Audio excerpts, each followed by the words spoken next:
పాములు అంటే సహజంగా చాలామందికి భయం. పాములు లేనటువంటి దేశం ఉంటే అక్కడ పోయి ఉండాలి అని చెప్పి అనుకుంటారు. ఎందుకంటే పాము అంటే అంత భయపడే వాళ్ళు అనేక మంది ఉన్నారు. చాలా కొద్ది దేశాలు మాత్రమే ప్రపంచంలో పాములు లేని దేశాలు ఉన్నాయి. అలా అని చెప్పి అసలు పాములే లేవంటే నీటి పాములు అయితే ఉంటాయి, కానీ భూమి మీద తిరిగేటువంటి పాములు చాలా తక్కువ.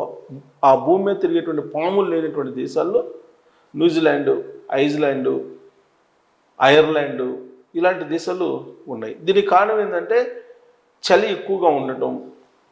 ఆ కారణం చేత పాములు ఉంటాయి. భూమి శీతల వాతావరణంలో ఉండడం కారణంగా, అలాగే భౌగోళిక ఏకాంతం కొన్ని దేశాల్లో ఉంటుంది. అందుకని ఆ దేశాల్లో పాములు ఉండవు అని చెప్పి సైంటిస్టులు చెప్తున్నారు. ప్రత్యేకించి పాములు లేని దేశం అనగానే గుర్తొచ్చేది ఏంటంటే న్యూజిలాండ్. కానీ ఆ జాబితాలో న్యూజిలాండ్ మాత్రమే లేదు.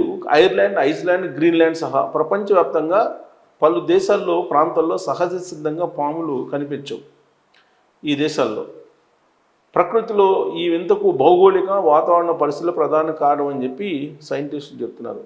ప్రత్యేకించి పాములు ఎందుకు ఆ దేశాల్లో లేవు అని అంటే, శీతల రక్త జంతువులు అంటే తమ శరీర ఉష్ణోగ్రతను నియంత్రించుకోవడానికి బయట వాతావరణం పైన ఆధారపడుతుంటాయి జనరల్గా అవి.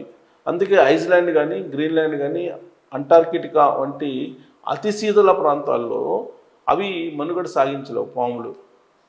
మరో ముఖ్య కారణం ఏంటంటే భౌగోళిక ఏకాంతం, అంటే చుట్టూ సముద్రం ఉన్నటువంటి ద్వీప దేశాలకు. జనరల్గా మనకి రెండు రకాల దేశాలు ఉంటాయి. ఒకటి ద్వీపం, ద్వీపకల్పం. ద్వీపకల్పం అంటే మూడు వైపుల సముద్రం, ఒకవైపు ఏమో భూమి ఉండేది. ద్వీపం అంటేనేమో సముద్రం మధ్యలో 4 వైపులా సముద్రాలు ఉండేది, నీళ్లు ఉండేది ద్వీపం.